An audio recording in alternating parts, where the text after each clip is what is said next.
If somebody said to me 10 years ago that in your mid-30s you're going to be 100 kilos, I would not believe them.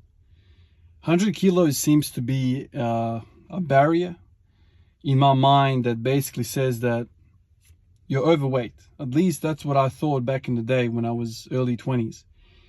When I was 20, I was probably around 70, 75 kilos, very fit, played basketball day and night.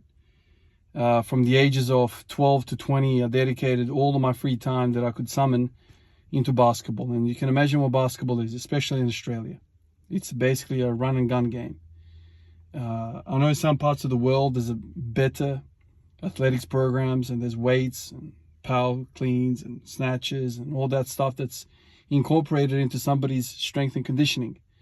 In Australia, there was none of that, man. Like, I played Division 1 basketball through the junior ranks, essentially from under 12s, under 14s, all the way to under 20s. And we never touched any weights. You know, we would go to the sand dunes, local beach here, and we would run up and down some sand dunes.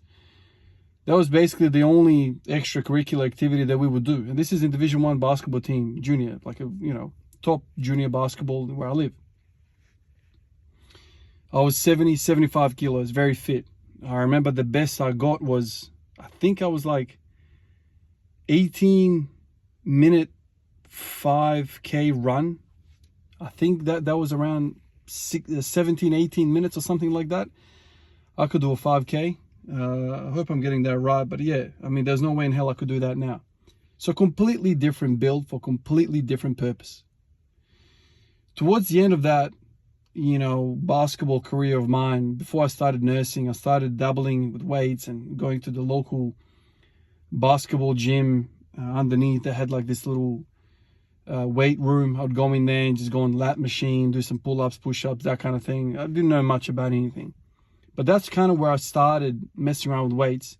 And it wasn't until I was 25, long gone from basketball, started living by myself. Me and my missus both were paying gym membership, and we thought, why the hell are we paying $300 a year each for membership, or we can, for $500, get a squat rack, barbell plates, and everything we need.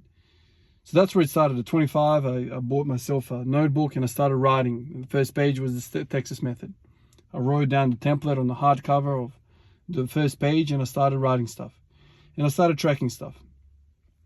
There, I was probably 82, maybe 83 kilos, something like that.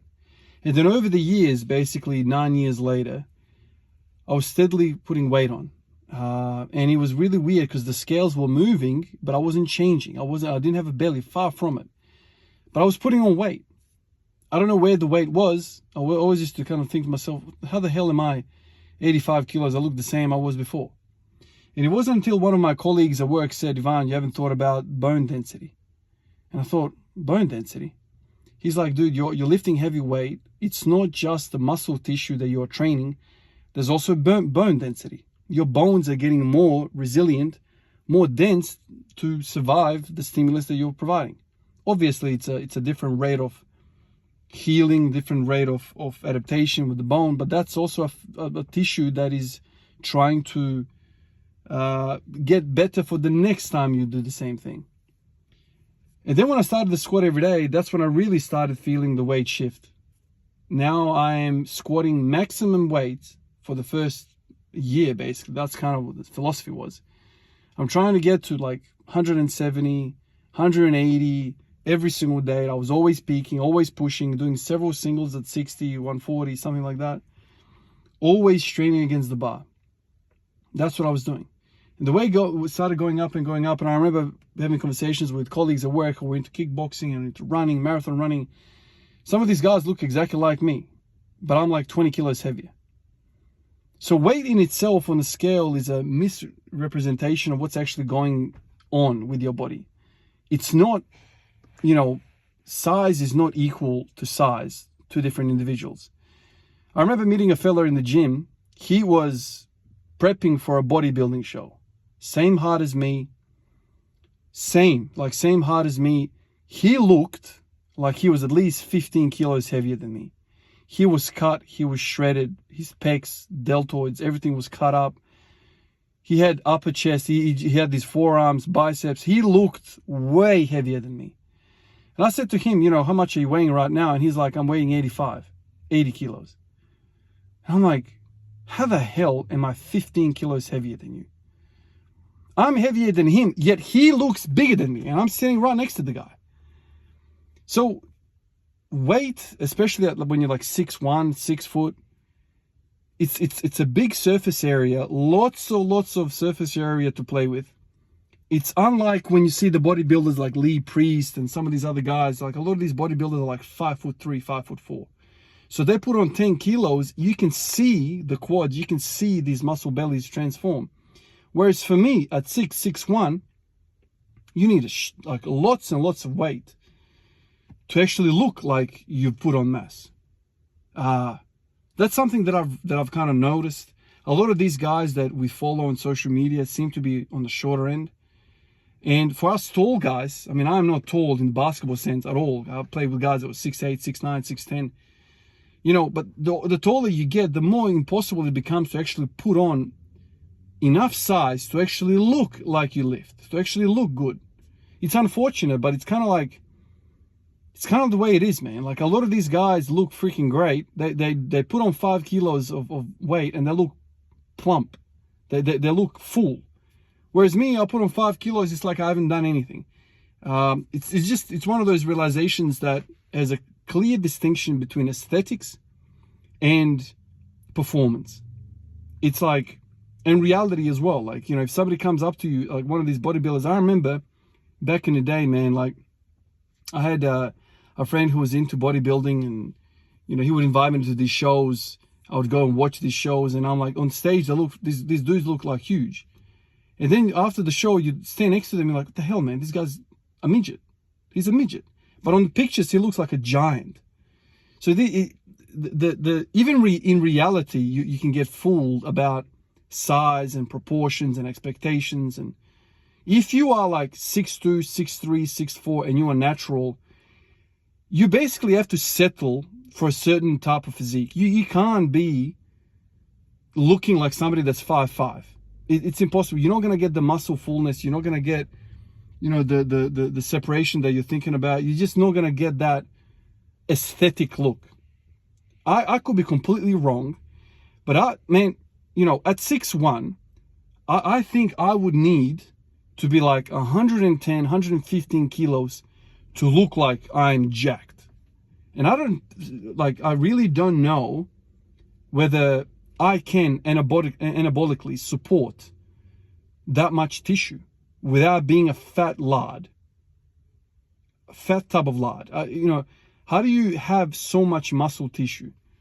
So this is where I kind of get in trouble. I'm like, okay, I need to put on X amount of fat to put on like 20 kilos of lean muscle mass, right? So I want to take you back when I was 20. I was 75 kilos. Now I'm 103 kilos, right? So that's 25 kilos of weight. How much of that 25 kilos is actually muscle? How much of that? I mean, we can estimate, look at me and whatever. I would say I'm at least 20% body fat. At least.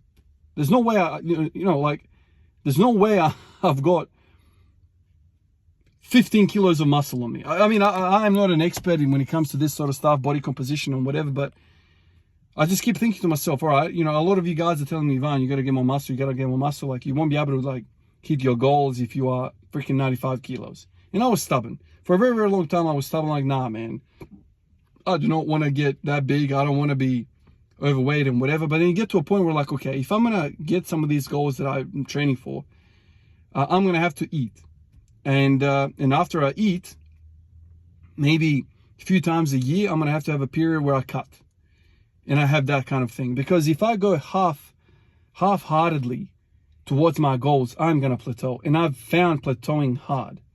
It's not like the Bulgarians, where they could stay lean all year round, stay in their weightlifting weight classes.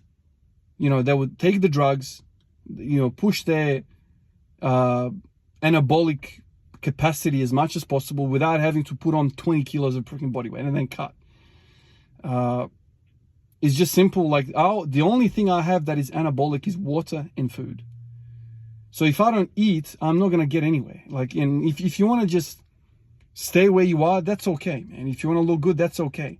But if you are performance-based and you want to get to the 180 kilo bench press, you want to get to like 250 squat, you want to get to 300 deadlift, you're going to have to eat. And then you're going to have to cut and eat and cut and eat and cut and go through those cycles. I used to hate the sound of that. But that's the realization I have now. Food is anabolic. Now you can control what type of food you get in. You want to get some nutrition. Every time you open your mouth and put something in, you know, to eat, make sure it's proper food, man. Make sure it's dense in nutritious macros and micros and all that stuff. You don't want to be just eating freaking straight carbs because you're getting full and you're not getting all the other stuff that's required in metabolism. That's kind of what's been in my head. I've been reading your comments and thinking about all this stuff, and I'm like, okay, maybe this gut is going to have to be something that I have to live with for part of the year. And then I'm going to kind of, you know, have a period where I maybe go into like sets of 10s, sets of 20s, and, you know, decrease some of my calories and lose some of that body weight. And then when I start getting to the heavy ass weight again, into the doubles and triples and singles and that kind of stuff, then I eat a lot. Maybe I can just cycle that, because that's the only thing that I have. The only thing that I can take into my body that is anabolic is food and water. There's nothing else other than, you know, proper rest and minimizing stress and all that kind of stuff. That's kind of where I am mentally. I don't like how I look right now, but I do like how I feel. I feel very, very strong. I feel explosive. This Olympic weightlifting stuff is making me feel fast. I feel really stacked. It's a nice feeling, but I kind of have to avoid mirrors. Appreciate you guys. I'll catch you in the next one. Peace out.